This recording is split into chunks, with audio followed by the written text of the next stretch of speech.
आज ही Doubtnut app download करें। Doubtnut पर होगा अब आपके सभी मैथ्स, केमिस्ट्री, फिजिक्स और बायोलॉजी डाउट्स का सफाया। बस अपने क्वेश्चन की फोटो खींचो, उसे क्रॉप करो और तुरंत वीडियो सोल्यूशन पाओ। Download now.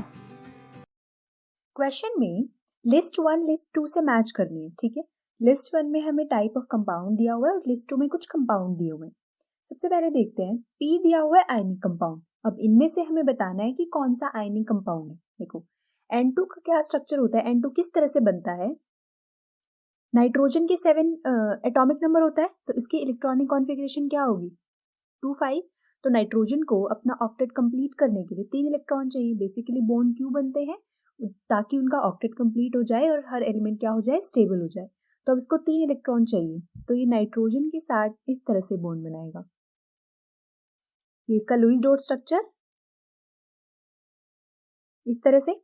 तो ये 3 इसके साथ शेयर करेगा, ये नाइट्रोजन भी 3 इसके साथ शेयर कर लेगा। तो टोटल इनके ऑक्टेट में कितने हो गए, 8 इलेक्ट्रॉन्स हो गए और ये ऑक्टेट कंप्लीट हो गया, ये स्टेबल हो गया। तो इसका क्या मतलब हुआ, N2 इस तरह से बना है और शेयरिंग से जो कंपाउंड बने वो क्या होता है, कोवलेंट।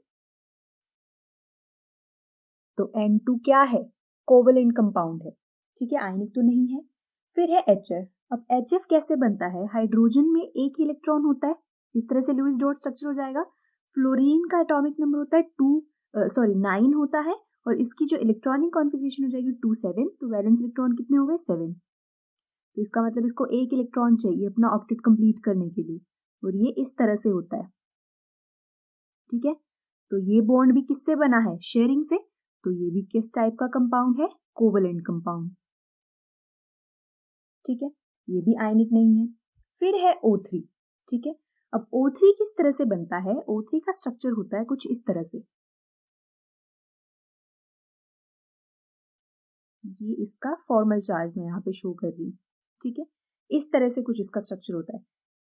माने अगर हम इस तरह से बनाएं, ऑक्सीजन के जो वैलेंस इलेक्ट्रॉन होते हैं वो 6 होते हैं। ठीक है, ऑक्सीजन के वैलेंस इलेक्ट्रॉन कितने हो गए, 6 हो गए। तो ये ऑक्सीजन 2 इसके साथ शेयर कर लेगा। ठीक है, और ये 2 इसके साथ शेयर कर लेगा, डबल बॉन्ड बन गए, दोनों खुश। अब तीसरा ऑक्सीजन भी है यहाँ पे, इसके भी 2 4 6 वैलेंस इलेक्ट्रॉन। अब शेयरिंग के लिए तो बचा नहीं, और तो बॉन्ड्स बनाएंगे नहीं ये। ठीक है, डबल बॉन्ड बना सकता है। अब क्या करेगा ये ऑक्सीजन, ये जो इलेक्ट्रॉन पेयर है इसका, ये सिर्फ इसके साथ शेयर कर लेगा। ठीक है, मतलब क्या हुआ कि ये जो इलेक्ट्रॉन पेयर है इस ऑक्सीजन के साथ अपने दोनों इलेक्ट्रॉन इसने शेयर कर लिए। ठीक है, बट इस ऑक्सीजन को इसका कोई इलेक्ट्रॉन नहीं चाहिए। इसको मैं इस तरह से भी दिखा सकती हूँ। देखो यहाँ पे क्या हुआ, इसने अपने दोनों इलेक्ट्रॉन इसके साथ शेयर किए, यहाँ पे 2 इलेक्ट्रॉन इन दोनों ने आपस में शेयर किए। तो इस टाइप के बॉन्ड को क्या कहते हैं हम, कोऑर्डिनेट बॉन्ड। तो ये कौन सा कंपाउंड हो गया, O3 कोऑर्डिनेट कंपाउंड। ठीक है, मतलब जो शेयर हो रहे इलेक्ट्रॉन वो कोई एक एलिमेंट शेयर कर रहा है, दूसरा एलिमेंट अपनी इलेक्ट्रॉन शेयर नहीं कर रहा है। ठीक है, तो ये क्या हो गया, कोऑर्डिनेट कंपाउंड। फिर है MgCl2। अब MgCl2 कैसे बना, देखो MgCl2 इस तरह से बना। Mg के जो वैलेंस इलेक्ट्रॉन होते हैं वो 2 होते हैं और क्लोरीन के कितने होते हैं, 7। ठीक है, सेकेंड पीरियड से बिलोंग करता है, सेकेंड ग्रुप से बिलोंग करता है। सेकेंड ग्रुप वालों के कितने जो होते हैं वैलेंस इलेक्ट्रॉन, 2 होते हैं। ठीक है, अब क्या करेगा, Mg अपने 2 इलेक्ट्रॉन लूज कर देगा आसानी से, और क्लोरीन क्या कर लेगा, इसका एक इलेक्ट्रॉन एक्सेप्ट कर लेगा। तो इस तरह से Mg डाई पॉजिटिव बनेगा और 2 इलेक्ट्रॉन को एक्सेप्ट करने के लिए 2 क्लोरीन एटम चाहिए, तो 2 Cl नेगेटिव इस तरह से बन जाएंगे।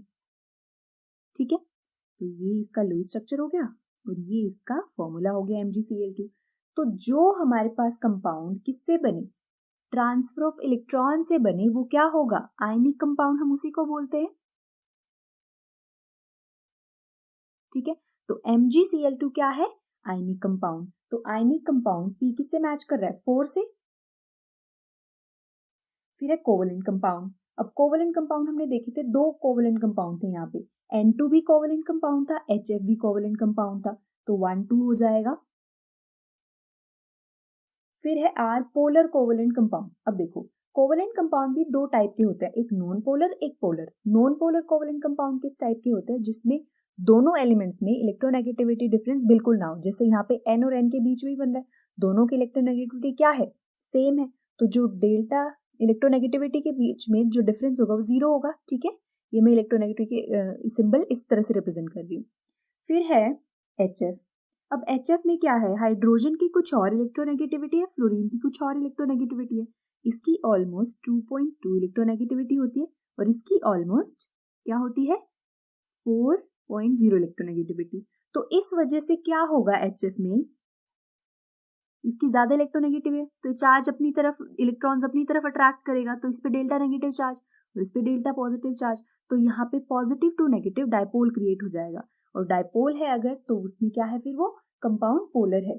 तो HF क्या है, पोलर कोवेलेंट कंपाउंड है, तो R किससे मैच हो जाएगा, 2 से। फिर आता है S कोऑर्डिनेट कंपाउंड। अब कोऑर्डिनेट कंपाउंड कौन सा था, O3, जिसमें ये एक बॉन्ड हमारे पास किससे बना था, कोऑर्डिनेट बॉन्ड बना था, तो S मैच हो जाएगा किससे, 3 से। ठीक है, तो कौन सा ऑप्शन सही हो रहा है, ये आ जाएगा A ऑप्शन। क्लास 6 से 12 से लेके नीट, IIT, JEE मेंस और एडवांस के लेवल तक 10 मिलियन से ज़्यादा स्टूडेंट्स का भरोसा। आज ही डाउनलोड करें डाउटनेट ऐप या व्हाट्सएप कीजिए अपने डाउट्स 8400 400 400 पर।